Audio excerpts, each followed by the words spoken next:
In the northeasternmost part of WA lies an incredibly remote, raw and rugged region of Australia, and one of its most beautiful. All we heard was its four-wheel drive territory. You can't do that in a van, but they just look too good to pass up.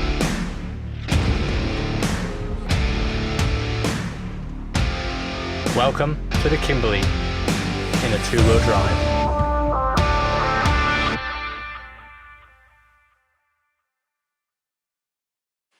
Our first stop over the border was the infamous Lake Argyll, Australia's second largest man-made reservoir, spanning 703 kilometres squared.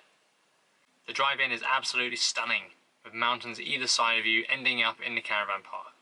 And what a caravan park! It's not just the incredible infinity pool, there's a lovely restaurant and often live music and entertainment for family and kids. Let's go check it out. But first, coffee.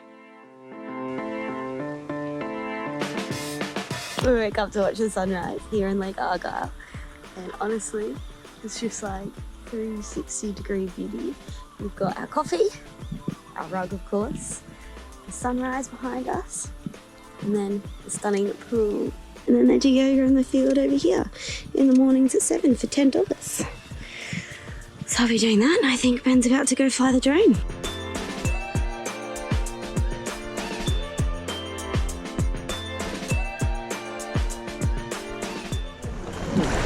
How cold is it, Ben?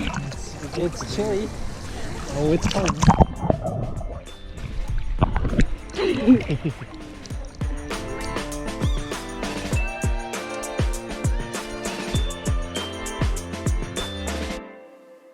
Older, wiser, a little gray, a little whiter. I'm just sitting wishing you were with me.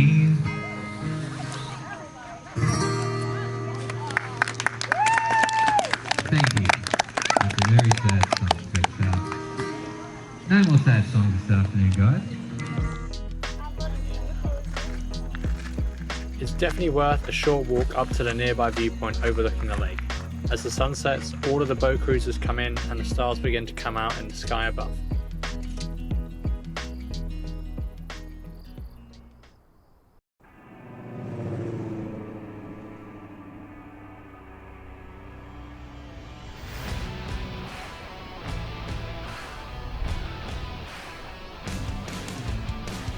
We left Lake Argyll and headed towards Kununurra and typically beelined it to the nearest brewery. We didn't take the van over this crossing, we left that to the boys in their four-wheel drives. We took the other way around, but it was still fun to go and have a watch.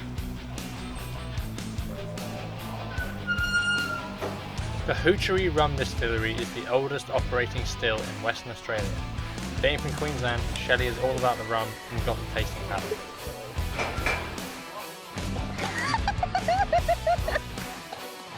Cheers.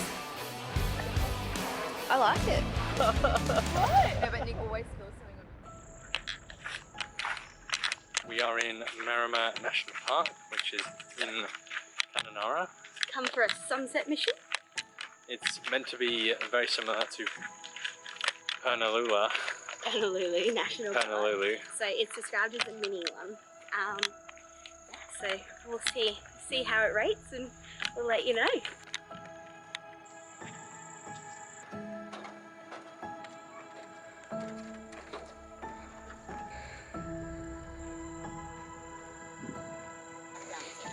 There's Freddie.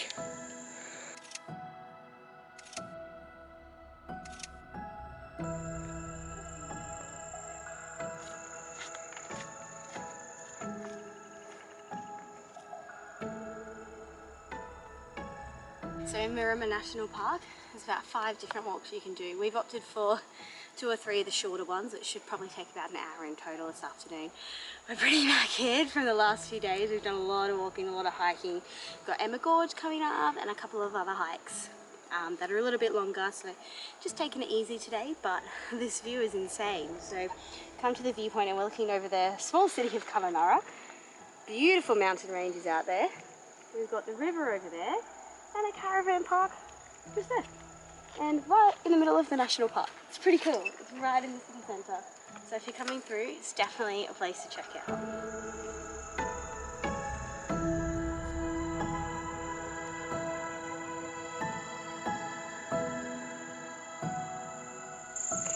this little track is 500 metres return, and this is what we go into.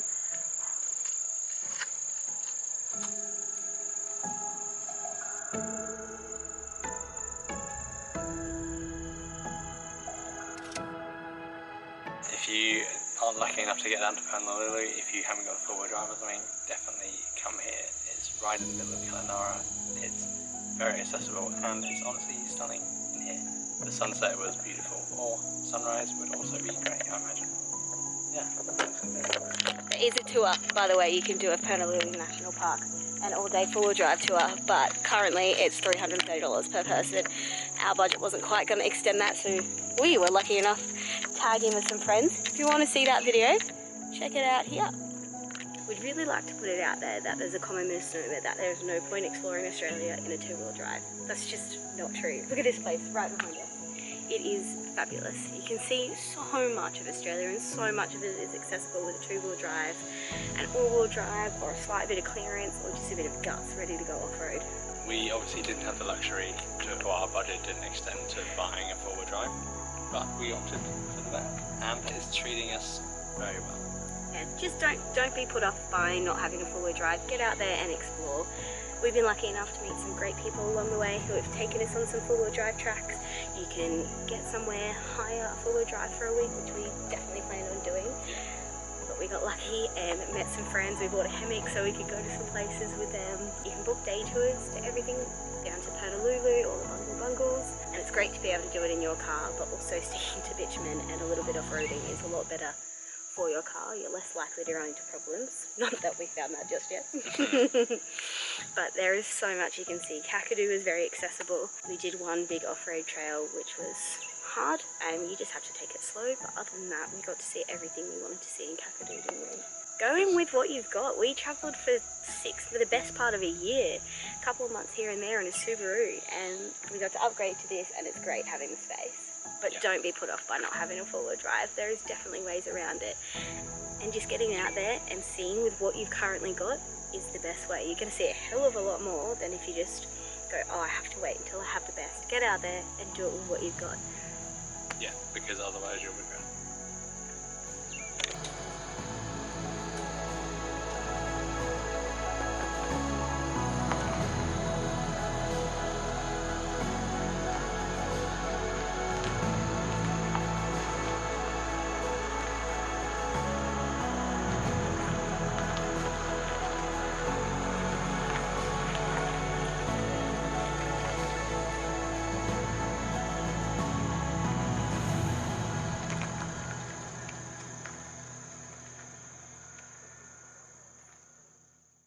Join us next week for part 2 of our Kimberleys and the two-wheel drive series.